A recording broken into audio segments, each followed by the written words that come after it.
Alright guys, and since you liked my last video so much, it's doing numbers, it's blowing up.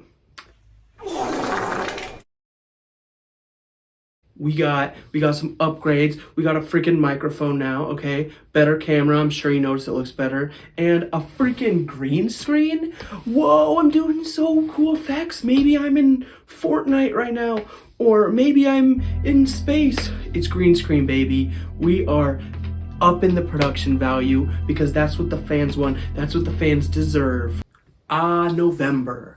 The month of fall and Thanksgiving and cold weathers and quote-unquote grandpa sweaters, according to people at my work, and pumpkin spice lattes and other November activities.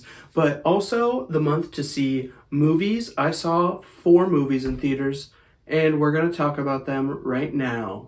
Would you guys sing some Ace of Base? Oh, I know that band. All right. I saw the sign, and it opened up my eyes. I saw the sign, I was demanding without understanding. I saw the sign, I saw the sign.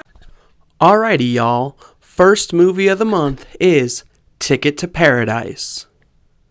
I've got 2 tickets to paradise. I've got 2 tickets to paradise. Do do do do do do.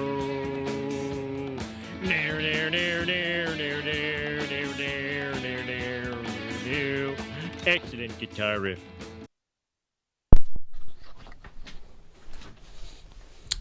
Anyway, Ticket to Paradise is a fun romantic comedy that's pretty good.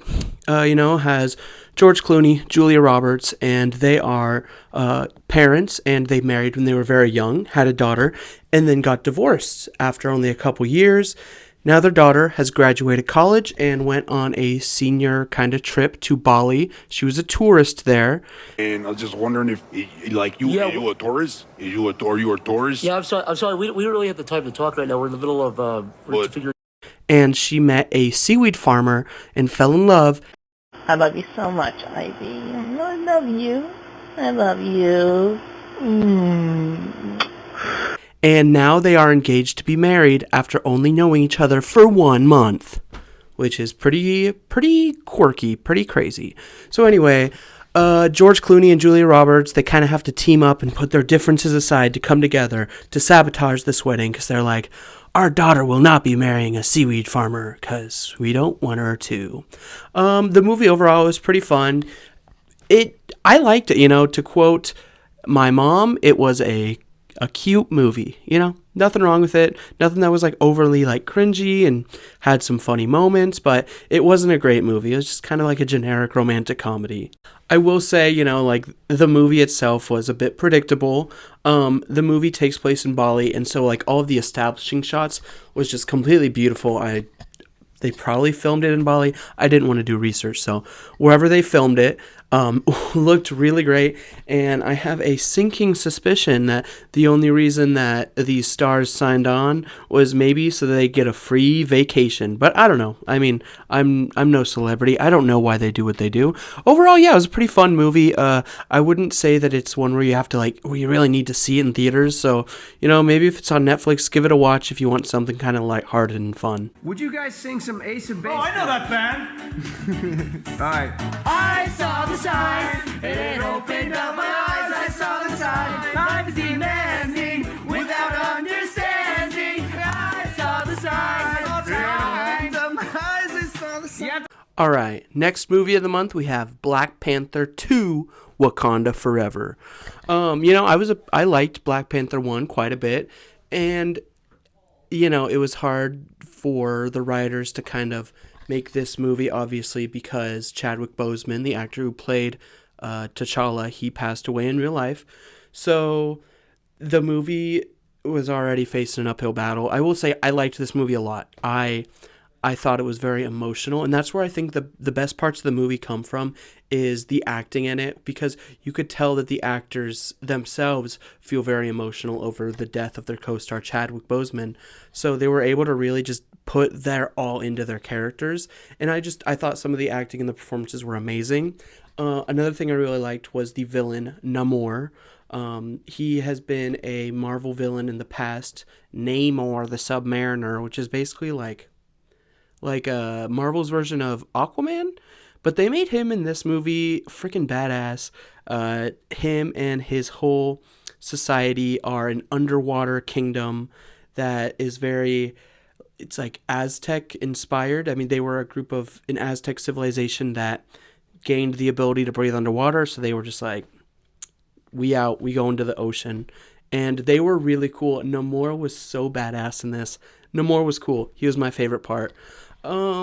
As far as things I didn't like, the CGI in some parts was a little iffy. There was Ironheart, who was kind of like an Iron Man-esque character, and her suit looked like doggy doo-doo. The CGI looked bad. It looked like something that I would see in like Power Rangers. I was like, how is this the best they can do on the CGI? And then there was another suit for the Wakandan, like there was like 2 warrior females that like wore this suit, and even in the movie they joked about how ugly the suit looked, and it does look ugly. It looked like a weird owl Power Ranger suit.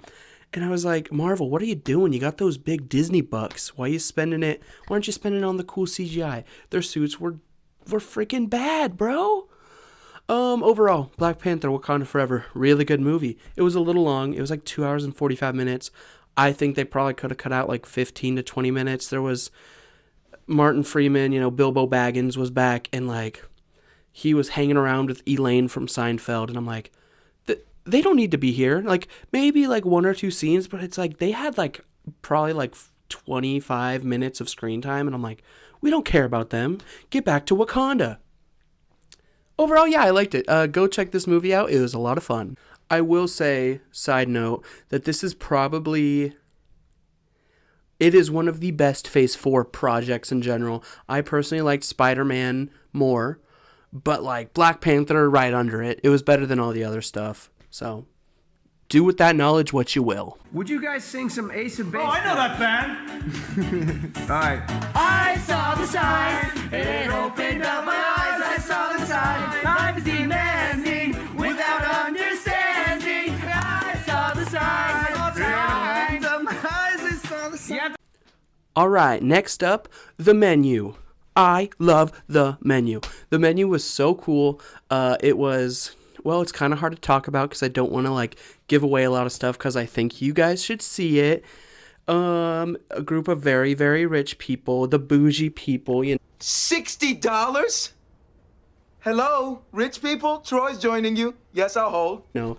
Kind of the bad people in society that are like super rich. Anyway, they go to this island for an exclusive dinner with this like world famous chef who's like evil. I mean, it's kind of like evil Gordon Ramsay. Roll!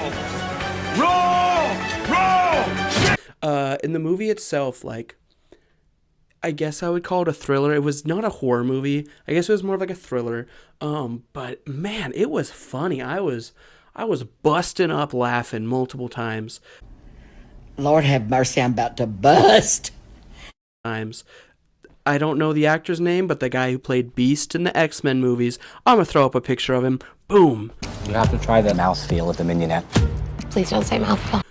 That guy was so funny. He was like the only kind of like non-rich guy, but he was like this like super foodie who was like, oh, am I tasting hints of lemon? I don't know, some fancy food thing. Am I tasting this in this dish? And the chef's like, yeah, man, you know a lot of food stuff. And I don't know, a lot of like the pretentious stuff I just thought was so funny. Margot is the main character. She is his date. And she's just like, is it cool that I'm not into this? Because you are just out here having the time of your life and I'm just here with you. And very quickly the chef notices, he's like, Margot, you're not like these other people. You're a service industry worker like us, like the kitchen. Are you one of us or one of them? People be dying tonight, and I need to know what side you're on. And yeah, that's kind of the movie. I liked it a lot. I liked it a whole lot. If I had seen this movie during my last video, where I was ranking all the stuff I'd seen this year, this probably would have been a top 5. I think I need to see it again to really cement that placement. But really, this might have been in the top 5 movies I've seen this year. It was pretty pog. After I recorded that part, I looked at my notes and noticed I forgot to say a couple things. Number 1, the guy who played the chef was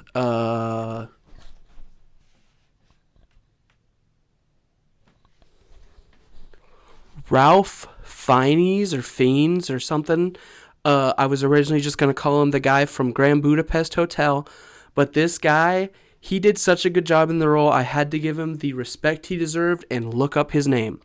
The other thing I forgot to mention, I will say the ending was a little underwhelming. I was like, okay, I like the movie, but the ending was a little bit, just a little bit like, meh, you know?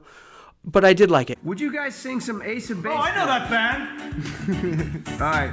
I saw the sign, and it opened up my eyes. I saw the sign, I was demanding without understanding. I saw the sign, Last movie that I saw this month was Bones and All.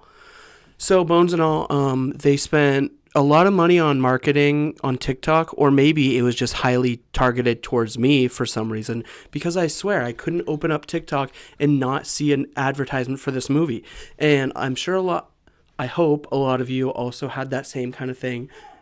Anyway, I saw the movie, so you don't have to. Unless you want to. It was all right. I'll get into it. So the movie, Bones and All, it looked like a horror movie, and it was not really. It was much more of a romance movie, I guess. It had Timothée Chalamet, also known as Paul Atreides from Dune. There is no call we do not answer. There is no faith that we betray. The Emperor asks us to bring peace to Arrakis. House Atreides accepts! I love Dune. Paul Atreides is the man, so I was like, all right, I'll see it. For you, Timothée Chalamet. You have my vote. You have my ticket. But the good thing is I didn't have to pay a ticket because I have Regal Unlimited. That's right, we're doing another Regal Unlimited bit. Regal Unlimited, it gets you unlimited movies, no blackout dates, no weekly limits for $21 a month if you're in the area that I'm at. So if it is helpful for you, maybe get it. Anyway, back to the review. So, Bones and All, it was pretty cool. It was much more of a romance than a horror. What I would describe it as, it was kind of like if Twilight was written way better and then given an R rating and had a lot of gore and blood. So, it's basically, there's these two people and they're eaters. They're basically just cannibals, and they have like some weird like thing in them that makes them be like, man, I gotta eat people. So they can smell each other, and they can smell when someone's dying. He's at the walls. He's at the goddamn walls! I don't know how. Doesn't really explain it. Anywho, they go on a little cross-country road trip and fall in love. Are you still on your love quest? Yes. And then they also eat people. And that's the movie. Overall, like 4 out of 5 stars from me. It was pretty cool. It was directed good. The acting was good. I wanted something a little bit more spooky, scary. But, c'est la vie. That's how movies be. That rhymed. Cool. Anyway, that is Bones and All. All right. That is all the movies I have to talk about. The 4 of them, if I were to rank them in an order, I don't want to because they were all pretty good, but The Menu is my top one. So do with that knowledge what you will. And, thanks for watching this video.